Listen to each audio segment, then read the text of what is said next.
guys, Justin here with another tutorial. Today I want to show you this really cool tool that helps you check your internal links on any given web page. So the first thing you'll want to do is download and add the extension. So I've left a link to it in the description if you want to check it out. So I have it installed already. So let's just head over to this web page. So what you'll want to do is click on the extension icon, and then what it does is it brings up basically all of the internal links on a given web page.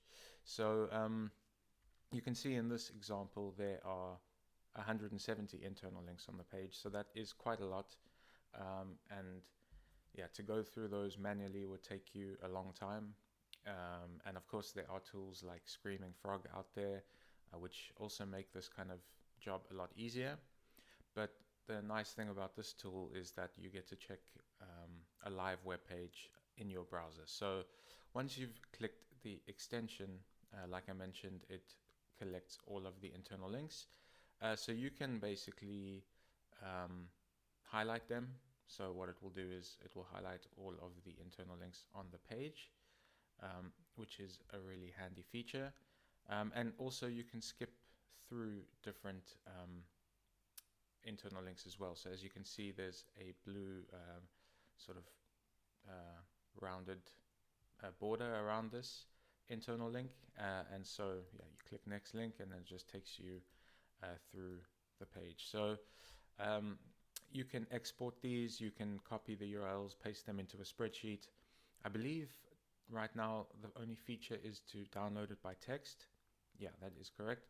Although I believe there is still, or there is a feature being developed at the moment for this to export it in different formats. And it also gives you a nice little indication of follow and, do follow and no follow as well. And it gives you the anchor text. So one more thing to mention is that you can deselect them and select only the ones that you want to export, should you want to. So yeah, really helpful tool to make checking your internal links on a web page a bit easier. And I'm sure if you're watching this video, you know by now just how important internal links are, and yeah, how they can really move the needle. So I definitely recommend keeping internal linking in mind when you're doing any sort of website audit, whether it be SEO or even just user experience. So yeah, check out this extension, the internal link checker. It's completely free. Have it linked down below. And yeah, if you like this kind of content, don't forget to like and subscribe. I'll see you guys in the next one.